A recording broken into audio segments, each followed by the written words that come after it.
It's time for Seen and Unseen, where we reveal the stories behind the headlines. For that, we turn to Fox News contributor Raymond Arroyo. All right, Raymond, we were both at the Kennedy Center Honors last night, getting a lot of great video for the show and online social media, and you hit the red carpet.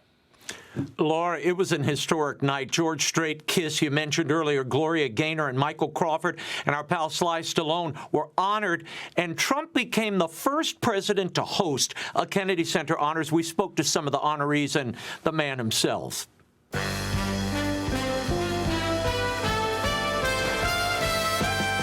Tell me how you became such an icon in the middle of American culture with Rocky, with Rambo. Do you even realize how influential all of that is? Well, it's funny you say that, Raymond.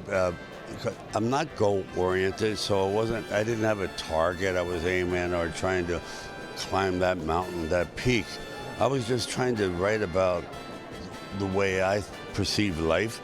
And luckily, a lot of other people feel as though they're underdogs, and there's a lot more to achieve. And even when you turn my age, I feel as though, God, there's still something left in the bucket there. I haven't hit rock bottom yet, which is frustrating, but it also is quite motivating. See what I mean? You're still in it. I know people go, you got nothing left to prove. We all do. What does this moment represent for you? It's the ultimate. This is completely unexpected. I've been rewarded so much in my life. Look at my trophy here and my daughters, that I'm serious. I'm not joking. I go, if there's one thing, the film business, they get a lot of awards. And I look at people that just live in the shadows, firemen, doctors. I go, wow, that's amazing. You save lives. We pretend to save lives. How have the injuries, you watching him go through so many injuries on all of these action flicks? We just finished our 8th back surgery. That's why he has a cane. He has had 3 neck surgeries, knees, elbows, shoulders. He's been through it, and we need one more surgery on the back. So after we finish Tulsa King, we're going to head back to the operating room. But he's still punching. He's still punching. You've said Kiss embodies the American dream. How so? Well, interestingly, I'm really the product of the American dream. My mother came here and fled Germany. During the night, her family was told that they would be arrested in the morning and taken to a concentration camp. They came with nothing but the shirt on their backs, worked hard, and the rewards were what they worked for. There was no handout. Gene, your mom, Flora, was a Holocaust survivor, and I know she had a huge influence on your life and the way you led it.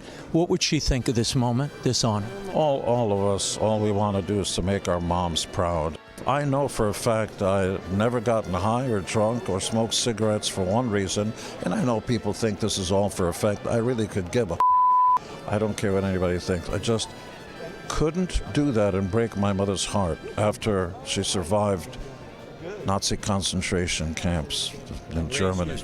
What does this moment represent to you and this honor after your long career? Well, it's just the most amazing surprise, because you think everything is over and you're going into a quiet life, and suddenly you get a phone call saying what they did. I owe America so much from my early youth watching silent films, which I picked up on honesty, and Buster Keaton and Harold Lloyd, and the honesty of the comedy they played. It was dramatic. It was drama. And then you work with Gene Kelly and Hello Dolly. I mean, these are amazing experiences. By the way, can you make a Christmas dream come through for me? Will you sing It Only Takes a Moment for a second with me? It only takes a moment. Tell me what you expect the hosting job to look like, okay? Is this going to be more Johnny Carson or Don Rickles? I think it's Johnny Carson. What do you think? Johnny Carson for sure. I'm going with Rickles all the way. I'll go with Johnny Carson. You know why it's going to be the highest rated show ever? Because he's going to be doing Don Rickles. Watch. Don Rickles. Oh, Johnny Carson. Oh, I hope it's Don Rickles. How have you prepared to host tonight? Well, maybe I haven't prepared.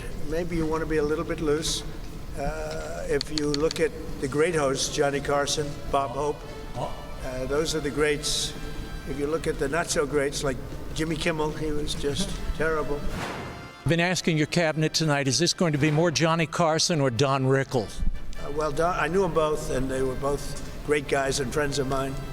Both difficult, very difficult, but great. I mean, I was really very close to both of them. You can't compare them; they were very different. Why did you want But Johnny Carson for hosting was top of the line. Are those actually Paul Stanley shoes? These are actually Paul Stanley shoes. Let me see. From his last show at Madison Square Garden. They fit perfectly. My mom is a huge, huge fan of yours, and I'm a huge fan of Laura's. Okay, I'll tell Laura, her. I'll see you on the show. Just invite me. I'll come to New York to do it. Mom, I'll see you soon. Raymond, thank you very much. Good job you're doing. Say hello. That was Chris Angel at the end there, Laura. But look, Rick Grinnell and his team, Roma in the press office, and Amanda Fisher, they did such an incredible job. What a beautiful night. But I want to prove our thesis. We said it would be more Rickles. I give you President Trump hosting. Watch. It's an honor to see so many of my friends, so many people I know in this audience, some good, some bad. Some I really love and respect, some I truly hate. But they're having a good time.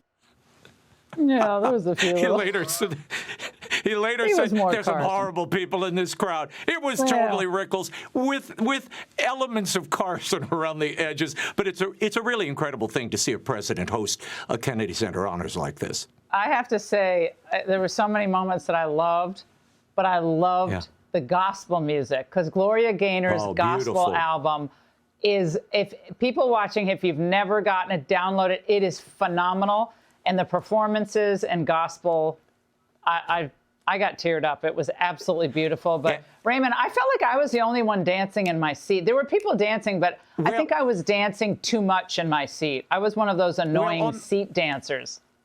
On the red carpet, you were practically dancing. Do we have that footage, guys? Show Laura's appearance on the red carpet, please. You better not. What? What was I doing? Look.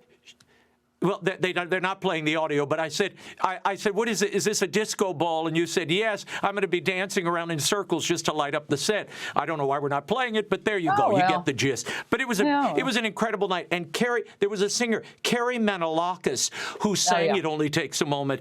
Boy, she blew the roof off the place. Incredible evening. It was just elegant. And you know what? As Kelsey Grammer told us, it was free of politics, Laura. It was really free of politics. For the most it was part, a celebration of the arts. And I like the fact that Garth Brooks, Miranda Lambert, Vince Gill, I don't think they're not fans of probably this show or Trump, but they came to support the Kennedy Center and George Strait. It was fabulous, and I'm glad I got a chance to say hi to Miranda Lambert, and I'm a huge fan. Raymond, thank you very much. Fantastic reporting. Loved it. Hey, Sean Hannity here. Hey, click here to subscribe to Fox News YouTube page and catch our hottest interviews and most compelling analysis. You will not get it anywhere else.